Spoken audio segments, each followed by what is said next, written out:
नमस्कार कमल जी, यह बहुत ही रोचक विषय आपने उठाया है।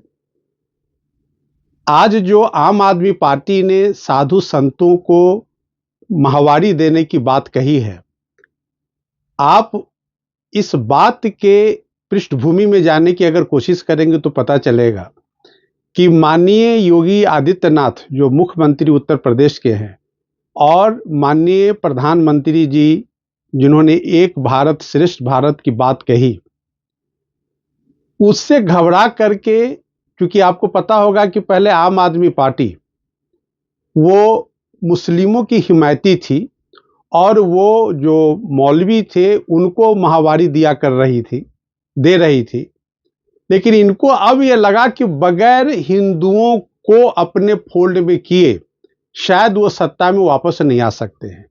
इसीलिए अब उन्होंने साधु संतों की चरण वंदना शुरू कर दी है।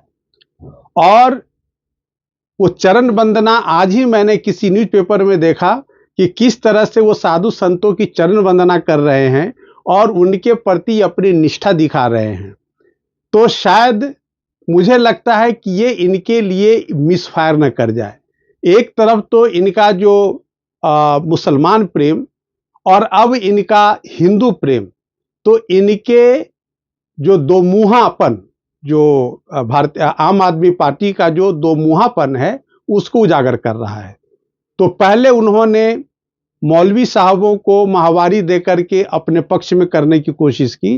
अब उनका प्रयास है कि हम हिंदू साधु संतों को भी अपने साथ जोड़ करके शायद वो और अपने वोट बैंक को कंसोलिडेट कर पाएंगे, लेकिन नहीं, यह समय काफी निकल चुका है। आज जो माननीय योगी आदित्यनाथ और माननीय मोदी जी का जो संदेश है पूरे राष्ट्र को, वो संदेश इस राष्ट्र की एकता और अखंडता को इतना मजबूत कर दिया है कि अब इन विपक्षी पॉलिटिकल पार्टियों के लिए अपना सुर बदलने से इस वक्त अब कोई फायदा नहीं होने वाला है। इसलिए मैं कहूंगा कि जो फ्रीबीज के रूप में लुभावना या वोटर्स को, जनता को इन्फ्लुएंस करने के लिए अपने पक्ष में किस तरह से मुफ्त का वो अनाउंसमेंट कर रहे हैं कि उनकी जब सरकार बनेगी तो वो क्या-क्या जनता को देंगे, जिसमें कि एक पॉलिटिकल पार्टी है आम आदमी पार्टी जो सत्तासीन पार्टी है दिल्ली की सरकार में, उसने 2100 रुपए महिलाओं को देने की बात कही है। आज मैं टाइम्स ऑफ इंडिया में मैंने एक न्यूज़ पढ़ी कि कांग्रेस ने भी कहा है कि वो 25 लाख तक का इंश्योरेंस कवर लोगों को देंगे।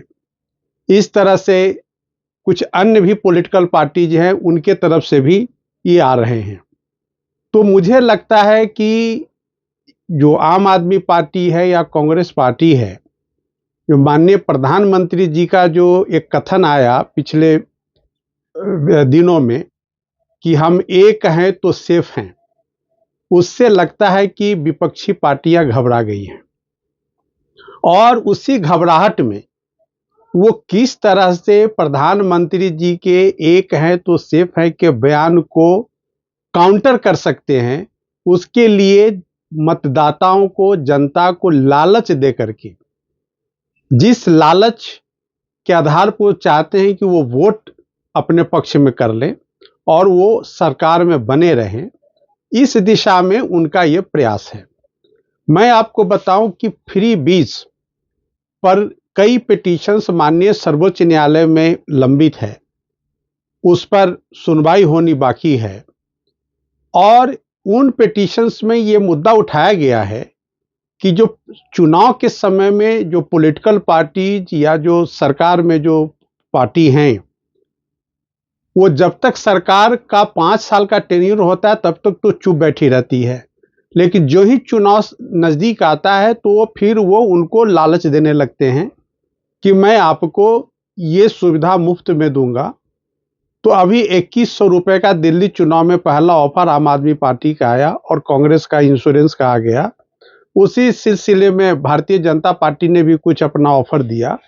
तो कुल मिलाजुला करके अगर आप इस प्रलोभन की को देखेंगे तो ये न तो लोकतंत्र के हित में है, न वो राज्य के जनता के हित में है। क्योंकि फ्री बीज के क्या क्या साइड इफेक्ट्स हैं, फ्री बीज के वजह से किस तरह से जनता को नारकीय दशा में जाने को मजबूर होना पड़ता है।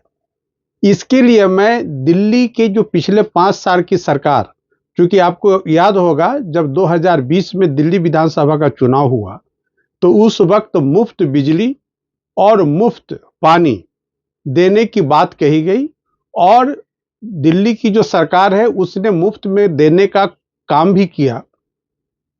उस मुफ्त का क्या खामियाजा दिल्ली को और दिल्ली के जनता को, और खासकर उन लोगों को भी जिनको मुफ्त पे बिजली मुफ्त में पानी मुहैया कराया गया, उनको भुगतना पड़ा है।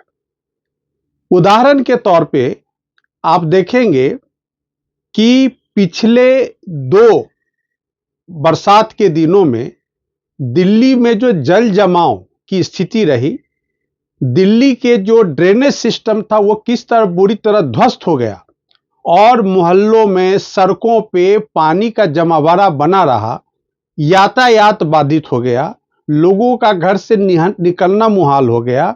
ये था फ्री बीज का असर। क्योंकि जब आपके पास पैसे नहीं है, फ्री बीज के नाम पर आप मुफ्त बिजली, तो बिजली तो आप बिजली कंपनी से खरीदते हैं, उनको पैसे तो देने ही होंगे, लेकिन आप जनता को जो मुफ्त में दे रहे हैं तो वो भरपाई नहीं हो रही है। तो जो म्युनिसिपल कॉरपोरेशन के एम्प्लॉयज का तनख्वाह का पैसा है वो आप फ्री बीज के नाम पर, मुफ्त बिजली मुफ्त जल के नाम पर आप कंपनियों को दे रहे हैं। तो उनको जब सैलरी नहीं मिलेगा तो उन्होंने ड्रेनेज सिस्टम को ध्वस्त कर दिया, उन्होंने सफाई करना बंद कर दिया। दूसरी तरफ बरसात के बाद दिल्ली की सड़कों में ऐसा रहा है कि तुरंत काम लगाया जाता था रिपेयरिंग का, क्योंकि बरसात में सड़कें टूट जाती थी। लेकिन जब से आम आदमी पार्टी की फ्रीबीज की सरकार आई, आपने कभी बरसात के बाद रोड पे काम होते देखा है? नतीजा क्या है कि दिल्ली की सड़कें बद से बदतर हो चुकी है। आप देखेंगे दिल्ली के कई इलाके में कि टूटी फूटी सड़कें हैं, जो दिल्ली में ऐसा कभी देखने को नहीं मिलता था। दिल्ली में मदन लाल खुराना जी की सरकार से लेकर शीला दीक्षित की सरकार थी, लेकिन रोड मेंटेन था राजधानी के अनुरूप। क्योंकि दिल्ली एक ऐसा जगह है जहां पूरे दुनिया से लोग आते हैं। दिल्ली का जो खूबसूरती है रोड का, दिल्ली का जो ड्रेनेज सिस्टम है, दिल्ली का एनवायरनमेंट है, दिल्ली का जो इंटायर इंफ्रास्ट्रक्चर है, वही देख करके विदेशी लोग विदेश में लौटते हैं, फिर दिल्ली का जो वर्णन करना होता है करते हैं। तो आप देखेंगे कि जब मदन लाल खुराना जी की सरकार बनी तो किस तरह से दिल्ली का समग्र इंफ्रास्ट्रक्चर विकास हुआ। आज जो दिल्ली के अंदर आप विकास मार्ग की चौड़ाई देख रहे हैं, उसकी आधारशिला मदन लाल खुराना जी की सरकार में डाली गई थी। दिल्ली में मेट्रो रेल प्रोजेक्ट को लाने की भी आधारशिला मदन लाल खुराना जी के सरकार में डाली गई थी। उसके बाद जब शीला दीक्षित जी की सरकार आई तो उन्होंने उस जो मदन लाल खुराना जी के जो काम थे उसको आगे बढ़ाने का काम किया, न कि उसको काटने का काम किया। तो कुछ हद तक में शीला दीक्षित जी के कार्य योजना को भी तारीफ करनी पड़ेगी कि उन्होंने भी दिल्ली के विकास में फ्लाईओवर आप देख लें या जो यमुना पार का जो डेवलपमेंट है वो देख लें तो काबिल तारीफ है। लेकिन जब आम आदमी पार्टी की सरकार आई अरविंद केजरीवाल जी की, तो कोई ऐसा बता दे कि दिल्ली के किस कोने में कौन सा विकास हुआ। आप देखेंगे कि दिल्ली के अंदर जो सीवेज ट्रीटमेंट प्लांट्स लगे थे, वाटर ट्रीटमेंट प्लांट्स लगे थे, और जो गाजीपुर का जो लैंडफिल एरिया है या भलसवा का लैंडफिल एरिया है, वहां का जो दुर्गंध किस तरह से उस आसपास के इलाके के बच्चों को, बुजुर्गों के हेल्थ पर असर डाल रहा है। तो इन तमाम बातों को बहुत गंभीरता से सोचने की है कि एक तरफ तो वो हमें मुफ्त की बात करते हैं, लेकिन अगर हम बुरी तरह बीमार पड़ते हैं तो कितना रकम हमें हेल्थ सर्विसेज में अपने सेहत के लिए हमें खर्च करना पड़ता है।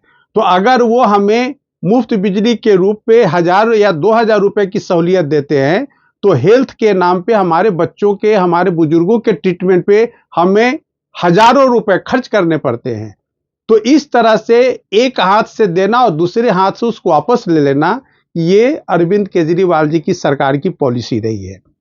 अब जो उन्होंने 2100 रुपए की जो बात कही है, आप देखेंगे कि फ्री बीज के चक्कर में जब कोरोना पेंडेमिक दिल्ली के अंदर आया तो जो मुफ्त बिजली पानी ले रहे थे उनकी स्थिति क्या थी? खाने को तरस गए। उनके पास पैसे नहीं थे कि वो अपने गृह राज्य में जा सके, तो उनको पैदल जाना पड़ा। दिल्ली की सरकार ने ऐसे लोगों के लिए क्या व्यवस्था की थी? न तो दिल्ली के अंदर उनके लिए खाने पीने की कोई व्यवस्था थी। आपको धन्यवाद देना होगा नॉन गवर्नमेंटल ऑर्गेनाइजेशंस को, आपको धन्यवाद देना होगा राष्ट्रीय सेवक संघ के वॉलंटियर्स को, जिन्होंने गली गली जाकर, मोहल्ले मोहल्ले जाकर के और लोगों को भोजन दिलाने का काम किया। उनके लिए शिविर लगे और उनको भोजन मुहैया कराने का काम किया गया। लेकिन तत्कालीन आम आदमी पार्टी की सरकार ने ऐसे बेघर लोगों के लिए, ऐसे गरीब लोगों के लिए जिन्हें खाने की व्यवस्था नहीं थी, मुफ्त बिजली और पानी के नाम पर उनको खाने से वंचित कर दिया। तो यह एक अपने आप में, जहां की वेलफेरियन स्टेट की कल्पना है, वहां पर जनता के को भूखों मरने के लिए इस सरकार ने छोड़ दिया। अब आप देखें कि जो दिल्ली के जो दिल्ली का इन्वायरमेंट है, यमुना जी के वजह से कितना पोल्यूटेड है। उस पोल्यूशन से कई तरह की बीमारियां फैल रही हैं। अगर उसकी स्टडी रिपोर्ट है और स्टडी अगर सरकार कराएगी तो आपको पता चलेगा कि गंगा यमुना जी की सफाई नहीं होने से जो गंदगी है उसमें छठ पूजा अर्पित नहीं किया जा सकता है। यही कारण है कि एनजीटी से परमिशन लेकर के छठ पूजा रुकवा दिया गया है, जो पूर्वांचल के लोगों का एक प्रमुख पर्व है। क्योंकि यमुना जी का पानी दिल्ली के अंदर इतना पोल्यूटेड है कि उसमें खड़ा होकर के कोई सूर्य देव को अर्घ अर्पण नहीं कर सकता है। इसके वजह से वहां बंदिशें लगा दी गई हैं। तो आप कल्पना कर सकते हैं कि दिल्ली की सरकार, आम आदमी पार्टी की सरकार, किस तरह से दिल्ली के एनवायरनमेंट को नहीं सुधार पाई। दिल्ली के जो गरीब गुरबे हैं उनको जो वेलफेरियन मेजर देना चाहिए था उसको देने से वंचित रह गई। दिल्ली के समग्र विकास में जो कदम बढ़ाना चाहिए था वो भी नहीं है। और मैं एक आपके चैनल के माध्यम से बहुत आवश्यक बात करना चाहता हूं कि फ्री बीज का खामियाजा क्या है।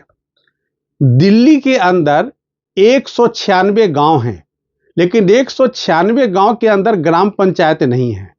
और ग्राम पंचायत का जो फंड केंद्र सरकार से दिल्ली सरकार लेती है, उस पैसे को भी वो उसको पंचायत परिषद करके या किसान परिषद करके एक ऑर्गेनाइजेशन बना करके उसका भी बंदरबांटे करते हैं और उसके भी पैसे फ्री बीज के नाम पर दिए जाते हैं।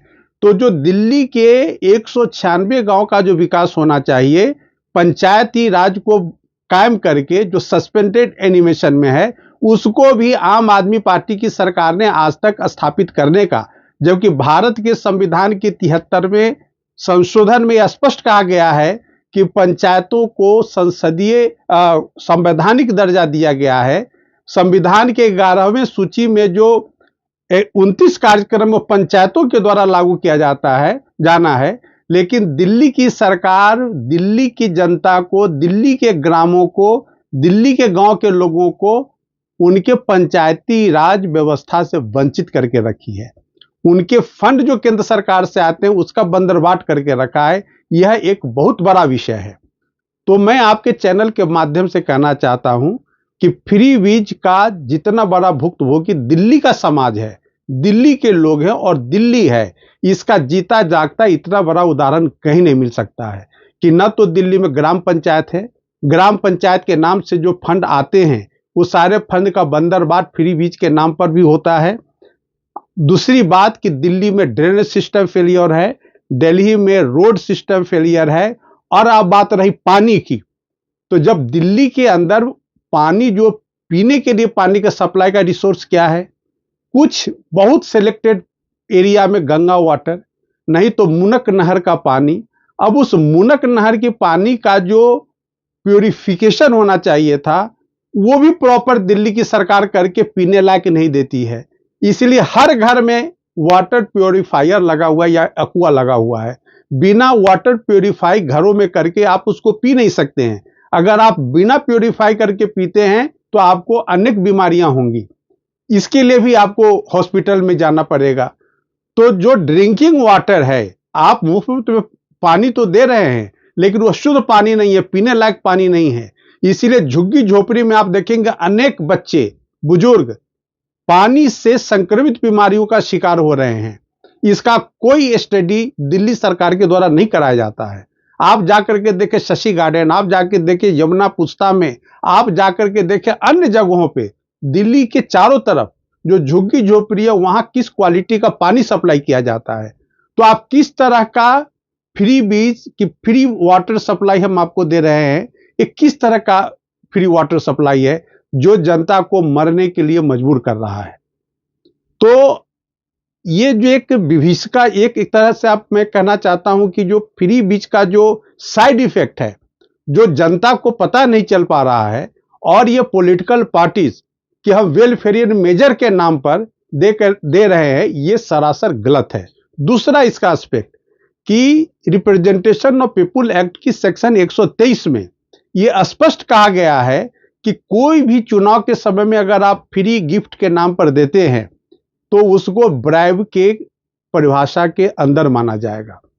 अब प्रश्न ये उठता है कि जब इलेक्शन कमीशन ने इलेक्शन की घोषणा कर दी है और कोई जनता को फ्री बीज देने की बात करता है, तो क्या वह 123 जो रिप्रेजेंटेशन ऑफ पीपुल एक्ट का जो प्रोविजन उसके तहत नहीं आता है? अगर आता है तो ऐसे कैंडिडेट का कैंडिडेचर कैंसिल करना चाहिए इलेक्शन कमीशन को। मैं ये आपके चैनल के माध्यम से कहना चाहता हूं, क्योंकि ये सारे बिंदु माननीय सर्वोच्च न्यायालय में उठाए गए हैं। तो इलेक्शन कमीशन के पास पावर है, अधिकार है, वो ऐसे फ्री बीज घोषित करने वाले पॉलिटिकल पार्टी के कैंडिडेट के खिलाफ एक्शन लेकर के उनके नॉमिनेशन को कैंसिल करना चाहिए या उनको नॉमिनेशन करने से रोकना चाहिए, ताकि एक शुद्ध वातावरण में और मतदाता फ्री एंड फेयरलेस इन्वायरमेंट में मतदान, किसको मतदान करना है, किस पॉलिटिकल पार्टी को मतदान करना है या किस कैंडिडेट को मतदान करना है, उस पर अपना स्वतंत्र निर्णय ले सके।